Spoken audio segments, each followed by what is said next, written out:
Amados hermanos, Dios los bendiga, muy buenas noches.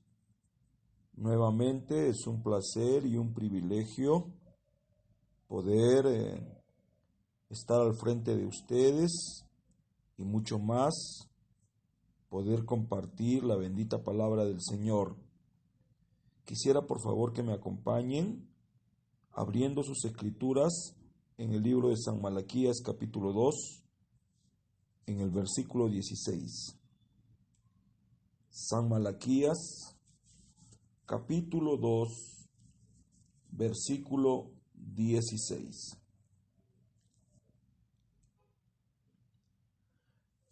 Muy bien, la escritura dice lo siguiente: porque Jehová, Dios de Israel, ha dicho que él aborrece el divorcio y al que cubre de iniquidad su vestido. Dijo Jehová de los ejércitos: guardaos pues en vuestro espíritu y no seáis desleales. Oremos. Bondadoso Padre Celestial, te doy las gracias por darme la oportunidad una vez más de dirigirme a tus hijos. Señor, con reverencia me acerco a ti, considerándome nada y al mismo tiempo considerándote todo. Tú eres todo, Señor. Bendice esta escritura y permítenos meditar acerca de ella por un momento. Que tu mano poderosa guíe mis ojos, guíe mis labios, guíe mi ser. Bendice a los hermanos que con tanto amor nos escuchan. Ellos y yo hemos venido a escucharte a ti. Tú eres el predicador, así lo dicen las escrituras. Nosotros somos vasos a través de los cuales tú puedes expresarte. Te pedimos perdón por nuestras fallas, por nuestros errores, por nuestras acciones y nuestras omisiones. En el nombre de Jesucristo te agradezco por la escritura que nos has dado y te rogamos con todo nuestro ser que la abras para nosotros. En el nombre del Señor Jesucristo. Amén. Muy buenas noches. Dios les bendiga. Como siempre es un grande privilegio, un grande honor dirigirnos a ustedes en el nombre de Jesucristo. Quiero agradecer a nuestro amado hermano Martín Montanés, su amada esposa, nuestra amada hermana Norma Montanés, a su familia y a nuestros hermanos que congregan en la Iglesia Misionera La Sangre de Cristo, anexo Santa Clara. Una vez más, queremos abordar por unos 35-40 minutos este punto o este tema tan neurálgico llamado el divorcio. Hemos estado estableciendo estos días acerca del divorcio y cómo es que Dios aborrece el repudio. Para esto, por gracia de Dios, tuvimos que valernos del diccionario para conocer en profundidad el significado de esta palabra. La palabra disolución significa significa disolución de un matrimonio. También significa separación, ruptura. Interesante también saber que significa desacuerdo, desavenencia, desunión, divergencia, ruptura. Al ampliarnos en la búsqueda del significado de esta palabra, encontramos también que significa falta de coordinación, divergencia. Muy bien. El significado de estas palabras nos da una base para poder referirnos acerca de este punto tan delicado. Dijimos que el divorcio es tan antiguo como el matrimonio. queremos decir que el primer divorcio se dio en el cielo, cuando Luzbel, el ángel de luz, se divorció de Dios nuestro Padre Celestial. La Escritura dice que cuando este ángel fue creado, hubo fiesta en el cielo. Era un ángel muy grande. Era un ángel de luz. Era el ángel encargado de la adoración. Era un ángel lleno de virtudes. Había poder cada vez que él podía expresarse. Y cuando él empezó a hablar, se ganó a la tercera parte de los ángeles del cielo, y allí se consumó el divorcio que comenzó cuando se halló maldad en él. Y la maldad que se encontró en él fue querer ser igual a Dios. El divorcio no quedó allí. El divorcio vino también a la tierra. Divorcio en la mente.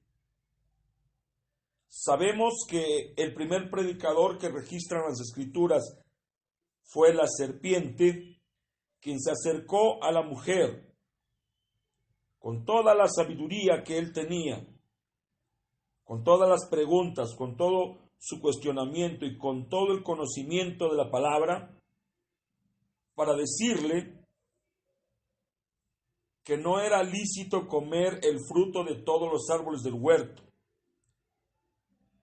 Cuando el ángel vertió estas palabras a través de la serpiente, la mujer respondió y dijo: de los árboles del huerto podemos comer, mas del árbol que está en medio, dijo Dios, no comeréis de él para que no muráis.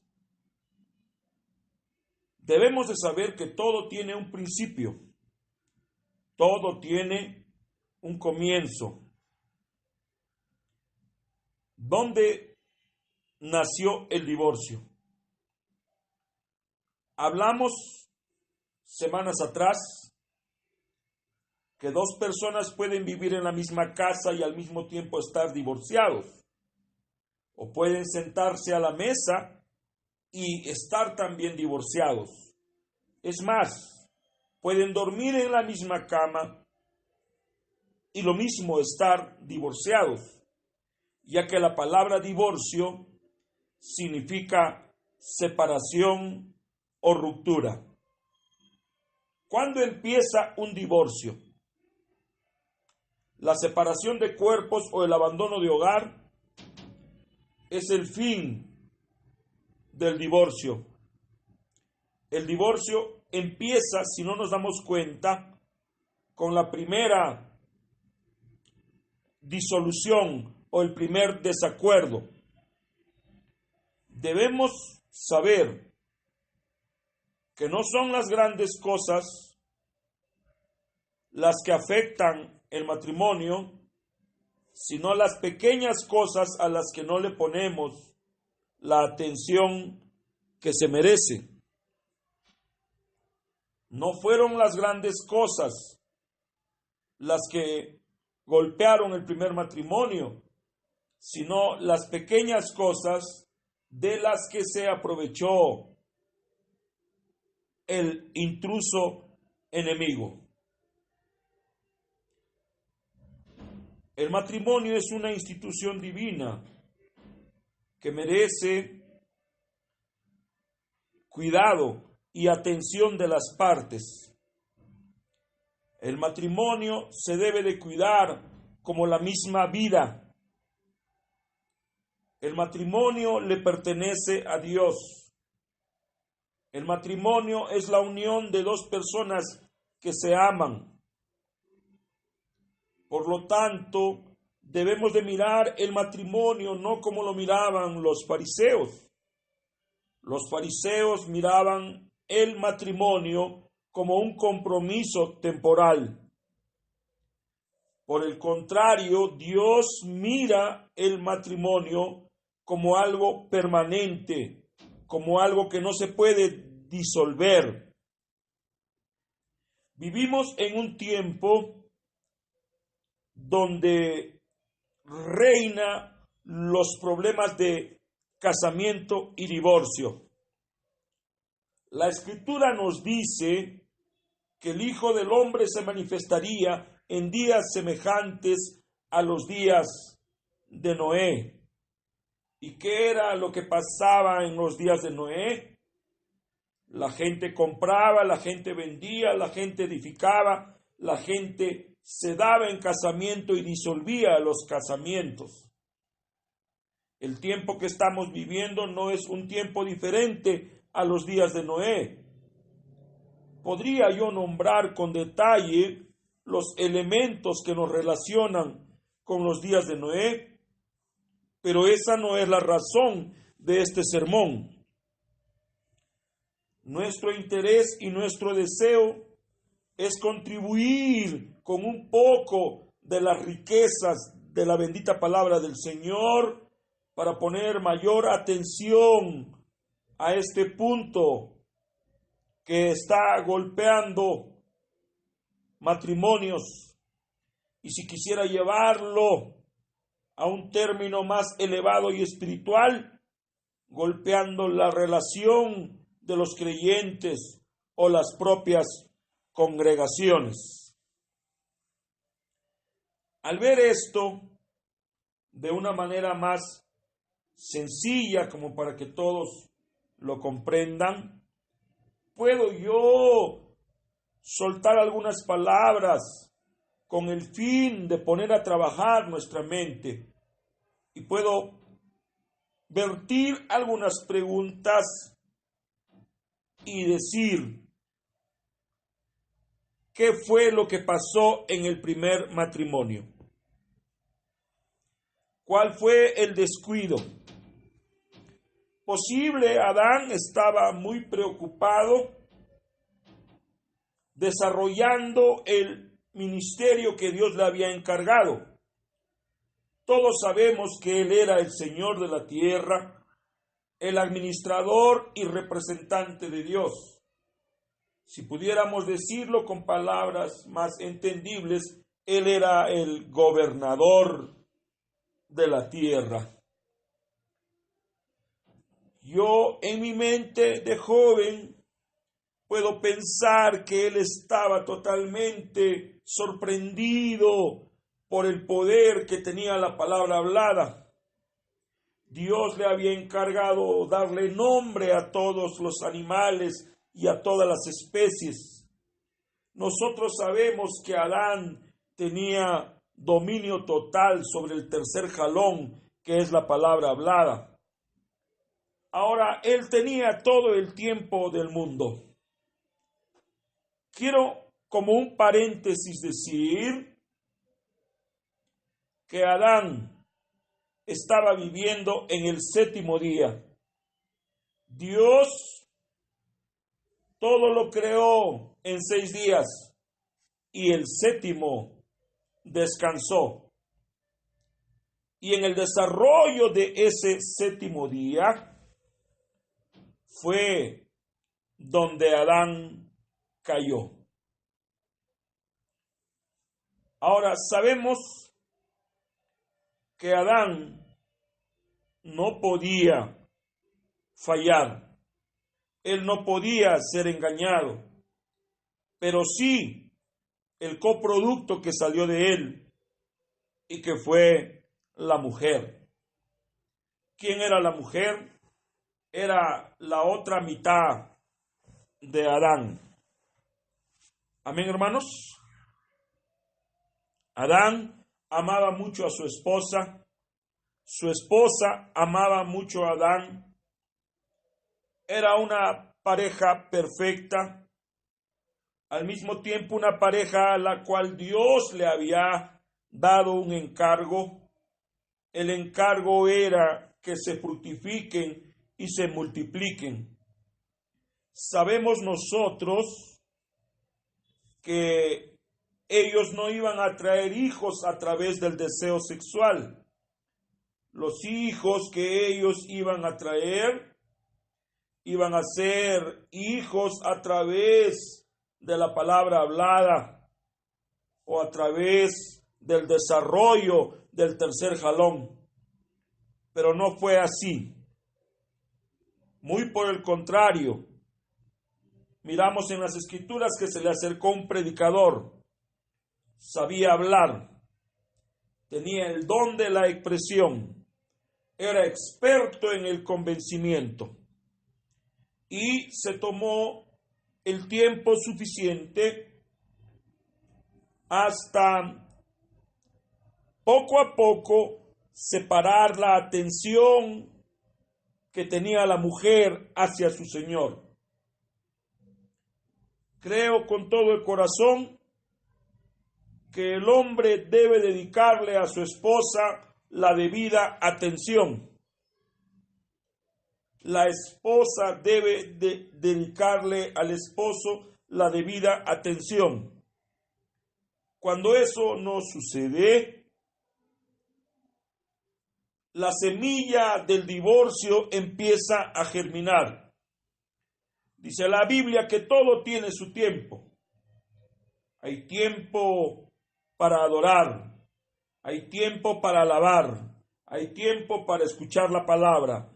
Dios merece la preeminencia, pero a Dios no le gusta que nosotros le quitemos a nuestra esposa el tiempo que le debemos de dar a Él y se lo demos a Él. Voy a explicarme. No es correcto que Jorge Escavarrossi le robe a su esposa el tiempo que le pertenece a ella y se lo dé a Dios. No. Todo tiene su tiempo. Todo tiene su tiempo. Y a Dios no le gusta que nosotros le demos el tiempo que deberíamos de dedicar a nuestro cónyuge y se lo demos a Él. La manera en que se cuida el matrimonio. ¿Cómo cuidamos el matrimonio? A través de atenciones, a través de detalles, a través de expresiones, a través de acciones.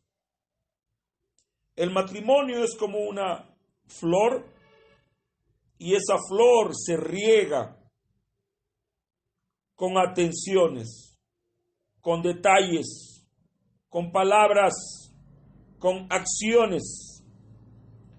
Cuando dejamos de vertir estos elementos sobre la flor llamada el matrimonio empieza a experimentar el marchitarse de sus hojas. Al pensar en esto, yo puedo imaginarme que eso es lo que sucedió en el huerto del Edén. Adán estaba muy ocupado en el trabajo que el Señor le había asignado y se olvidó que Dios también le había dado un encargo.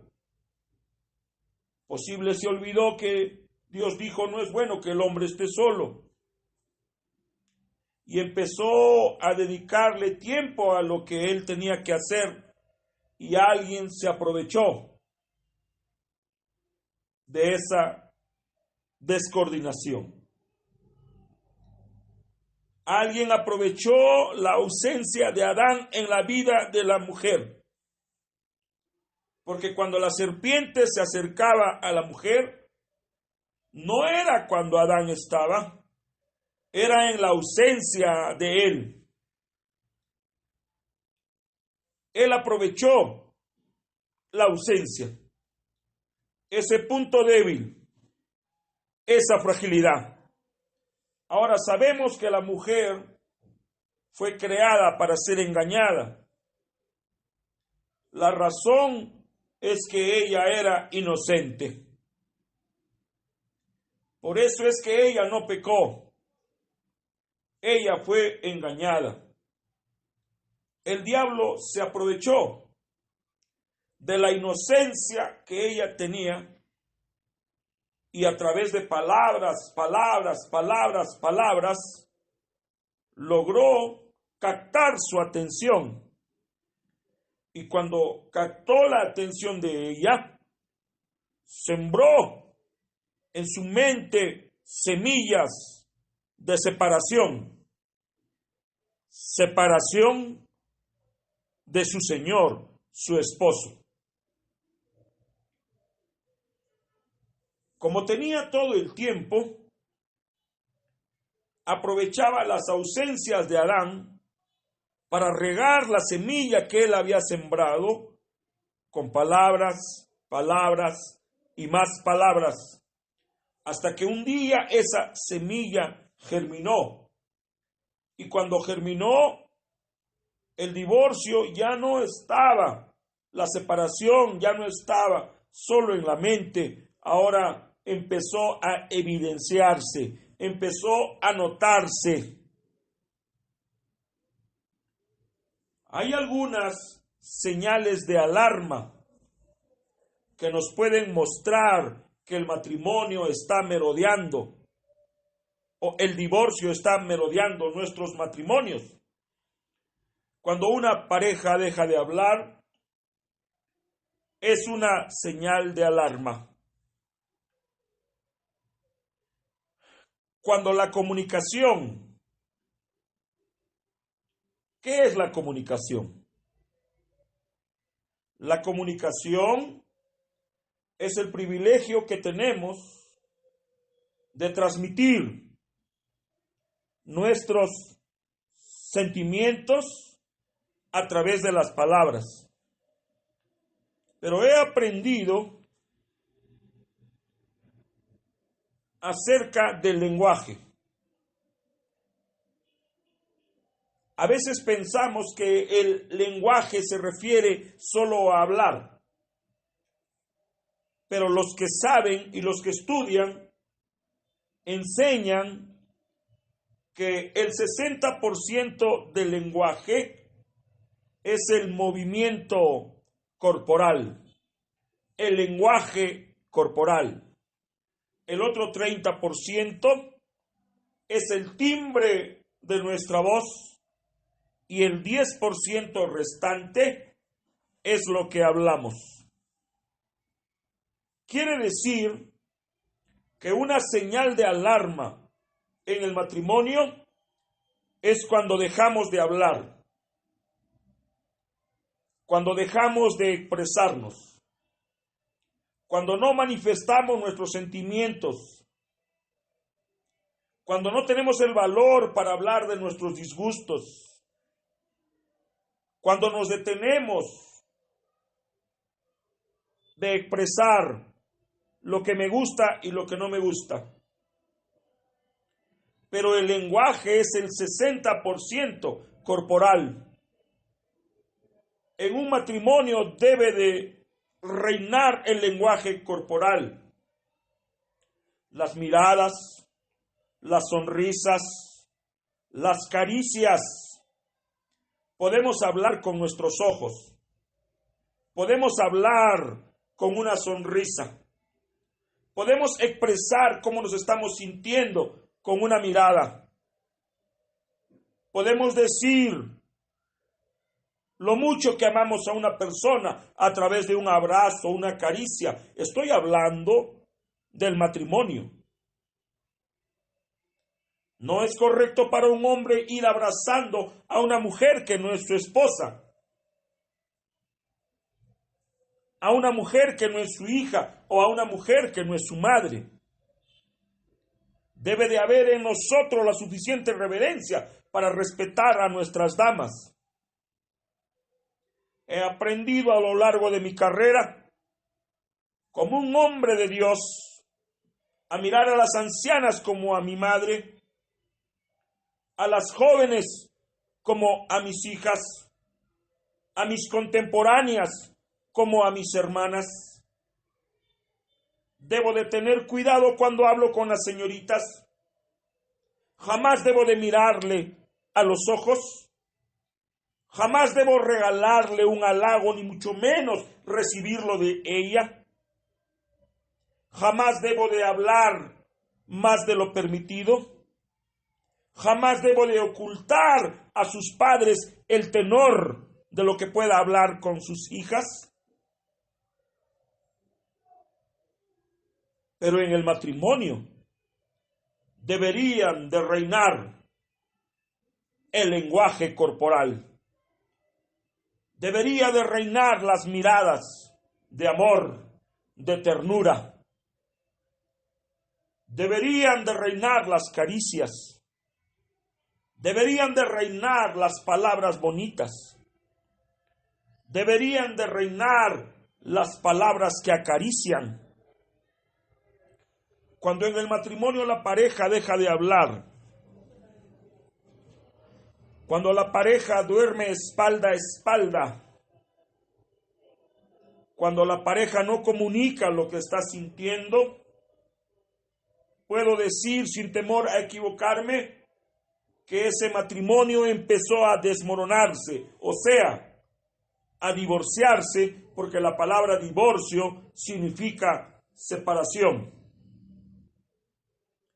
Volviendo a los tiempos de Jesús y trayendo a nuestra memoria lo que a él le tocó vivir. En los tiempos de Jesús hubo un hombre poderoso en palabra llamado Juan el Bautista.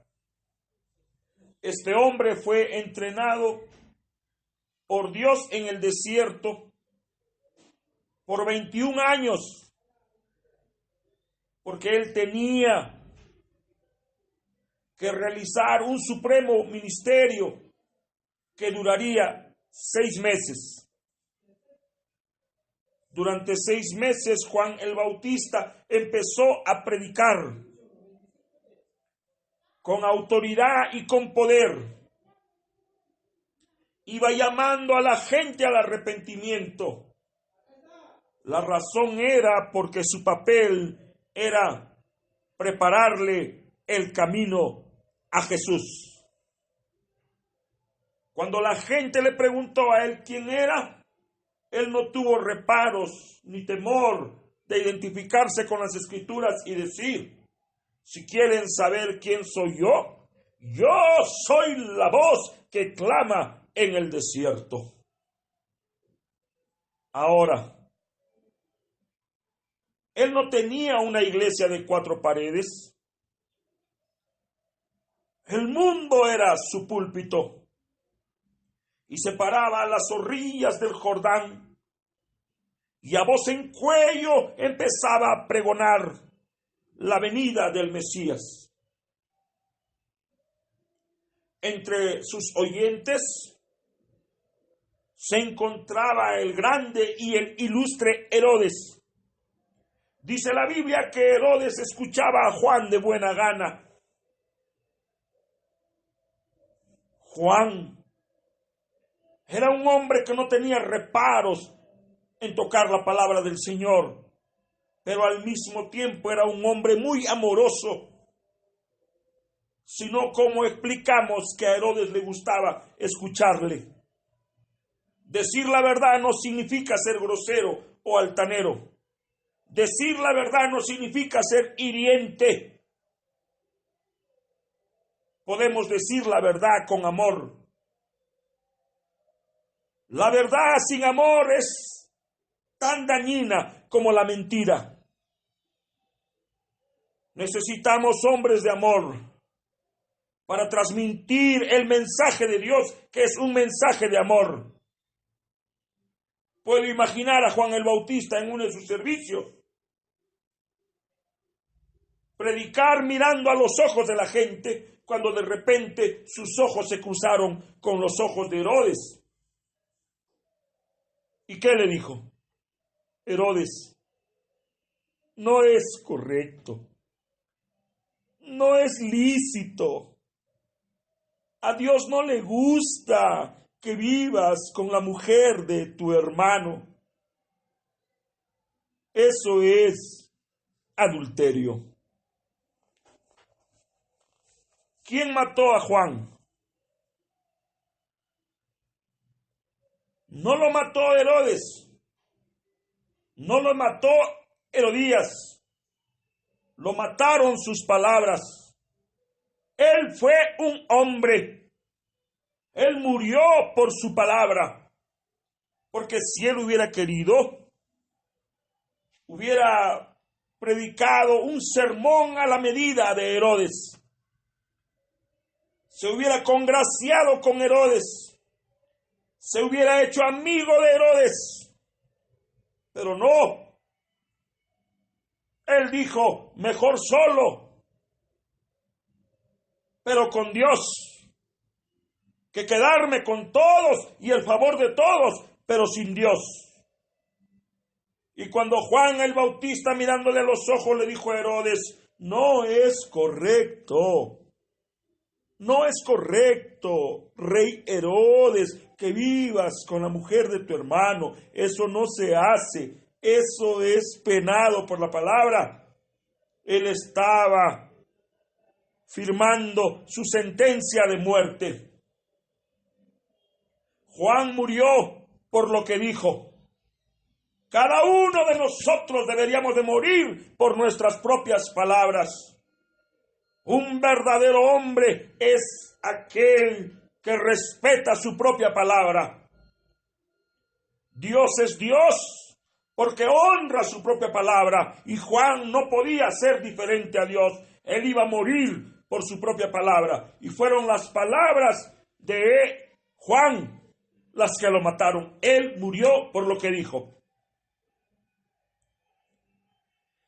Dice la Escritura que los fariseos se acercaron a Jesús para tentarle y le lanzaron una pregunta.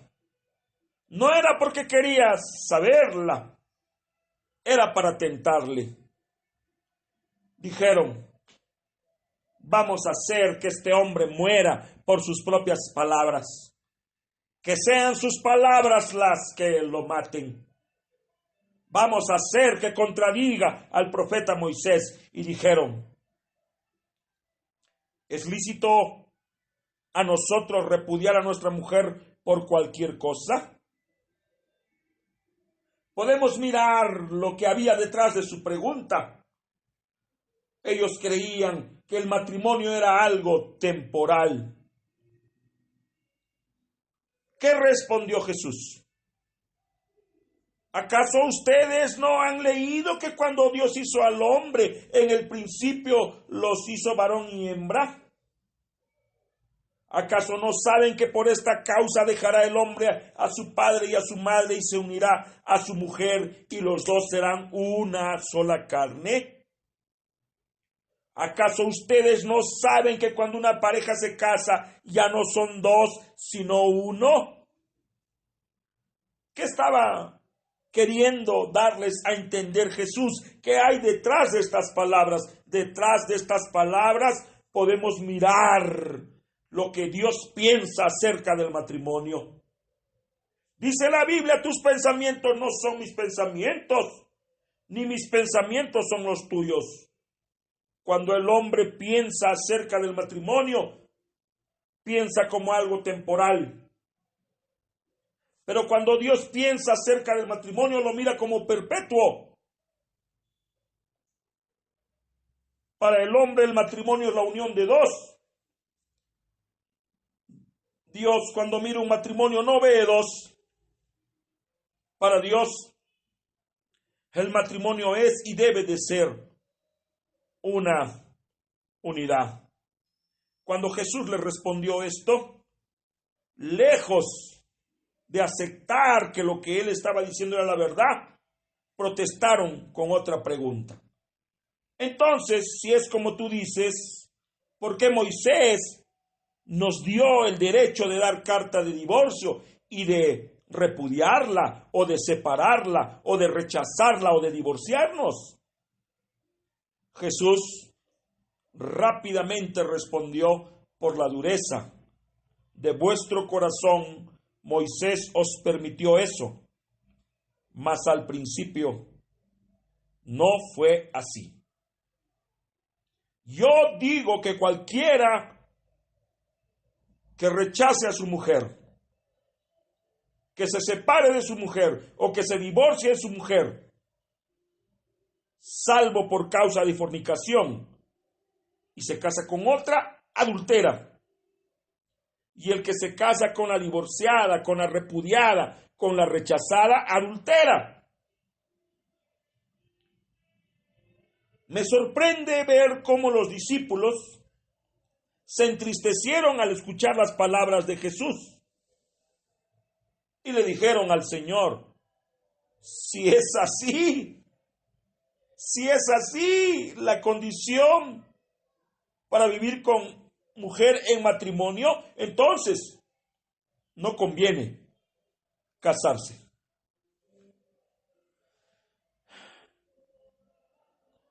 Jesús no tuvo temor en decirles lo que Dios pensaba acerca de este matrimonio. Hay una confusión en los países latinos. He notado una confusión en el texto de la Biblia en portugués. La palabra no es fornicación, sino adulterio. Bueno, debo de decir que efectivamente hay una cláusula que Jesús estableció o resaltó en la respuesta que les dio. Y la cláusula fue: si alguien repudia a su mujer, si alguien rechaza o si alguien se divorcia, debe de ser solo por causa de fornicación. Si no es por fornicación, hace que ella sea una adúltera. Y si él se casa, también un adúltero. Muy bien, la pregunta es: ¿cómo puede fornicar una mujer casada? No es difícil responder que es un imposible, porque solamente fornican los solteros. No existe la manera que un hombre casado fornique. Cuando el casado tiene un acto ilícito fuera del matrimonio, él adultera, no fornica. Hemos aprendido a través de la palabra, a través de la Biblia, a través del mensaje. Hemos aprendido también después de escuchar a hombres tan preciosos como el hermano Javier Villa Jr. y a través del estudio del tema amistad, noviazgo cristiano, que en realidad el matrimonio tiene 7 pasos. Creo que no estoy hablando algo desconocido para el pueblo de Malaquías 4:5. Todos deberíamos de saber, nuestros niños deberían de saber, los mayores deberían de saber, nosotros los que predicamos con más razón deberíamos de saberlo.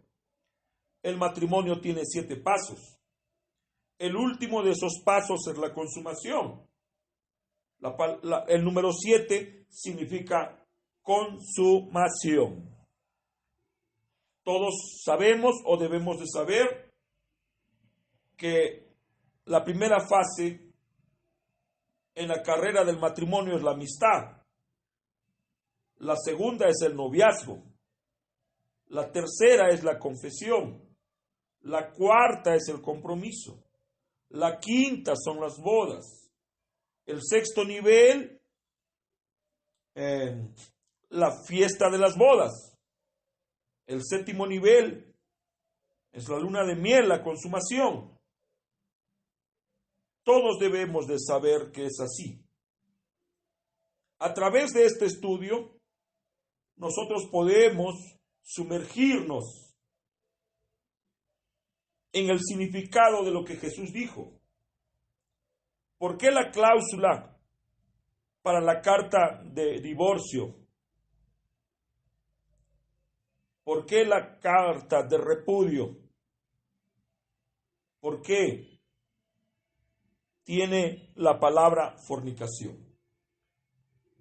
Fornicación. Debemos de establecer que solamente fornican los solteros. Ahora, con el favor de Dios, la próxima semana vamos a hablar acerca de este mismo punto y acerca de este inciso que Jesús colocó. El que se separa, a no ser por causa de fornicación, hará que la repudiada adultere y hará que el que se casa con la repudiada también cometa adulterio. ¿Qué pasó en el principio? Había una pareja de jóvenes. Estaban ya comprometidos en matrimonio, Dios los había casado. Y ella, todos sabemos, le fue infiel a su esposo. Pero su esposo la amaba. El amor que él tenía por ella era tan grande que él no la dejó morir. Todos sabemos que cuando la mujer cayó, Dios quiso matarla. Pero Adán, quien era un tipo de Cristo, se puso entre Dios y ella. Y le dijo, ¿cómo la vas a matar? Si ella es carne de mi carne y hueso de mis huesos. ¿Cómo la vas a matar si yo la amo? El amor que Adán tenía salvó a la mujer. Él pudo haber usado esta excusa. Él pudo haber usado la infidelidad de la mujer como una razón valedera para dejarla, pero no la dejó. Él no pudo menos que desbordar el amor que él tenía y permitir que ese amor salve a la mujer. Por eso es que Jesús los llevó al principio. Y no vayan ustedes a pensar que ellos pensaban que la mujer había comido una manzana, un albaricoque o una fruta comestible. Dice la Biblia en San Juan capítulo 4, nosotros los judíos sabemos lo que hablamos. Un judío, un rabino de Dios sabe lo que pasó en el principio. Y lo que sucedió en el principio fue adulterio. La mujer adulteró. La mujer le falló al hombre. La mujer le fue infiel. La mujer se dejó acariciar con palabras. Se dejó acariciar el cuerpo. La mujer dejó que le quiten el vestido que ella traía puesto, y el vestido que ella traía puesto era el vestido de la inocencia. Cuando Adán llegó a casa, vio lo que había pasado. No era algo fácil, no era motivo de alegría, era algo muy grave. Su amiga, su hermana, su compañera había incurrido en el acto de adulterio. Él pudo haberla dejado. Era una causa valedera. Era algo grave. Pero no lo hizo. Porque él era amor. Él la amaba. Esa pareja estaba junta por un pegamento poderoso. Y ese pegamento poderoso no era la atracción sexual. No eran las pasiones. No eran las sensaciones. No eran las emociones. Era el amor. Y sí, cuando Adán encontró a su mujer bañada en sangre, él tuvo una emoción muy grande. Un cúmulo de emociones recorrieron el cuerpo y la mente de Adán. Él consideró rápidamente la situación. Se dio cuenta que ella estaba perdida, que Dios la iba a matar. La ira de Dios iba a golpearla a ella. Él empezó a pensar. Sí, por supuesto, pensó en la separación. Él tuvo que pesar el momento. Después de una larga meditación, él tomó la decisión de salvarla. de dar la vida para salvar la vida de ella.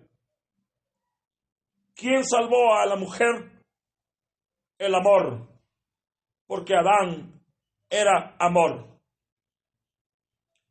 Adán no permitió que la serpiente cumpla con su cometido de que el divorcio se dé. Lejos de Adán repudiarla, rechazarla, expulsarla o divorciarla, él le abrió los brazos del amor y la protegió. Por la dureza de vuestro corazón, Moisés os dio la carta de divorcio, mas al principio no fue así. Padre Celestial, en el nombre del Señor Jesucristo, te doy gracias por haberme ayudado, inspirado, por sentir tu mano poderosa a través de este tema. Te ruego, Señor, que tú bendigas a los que están escuchando el timbre de mi voz y que acomodes tu palabra de acuerdo a la necesidad de todos nosotros. Con tu favor, con tu ayuda, el próximo jueves, permítenos hablar exclusivamente sobre fornicación. Y sé que esto va a ser muy duro, pero al mismo tiempo es lo que necesitamos. Necesitamos saber para saber dónde nos estamos metiendo. Bendice a la familia Peralta, bendice a la familia Montanés, bendice a los que están escuchando y van a escuchar este sermón. En el nombre de Jesucristo, así te lo pido. Amén. Dios les bendiga.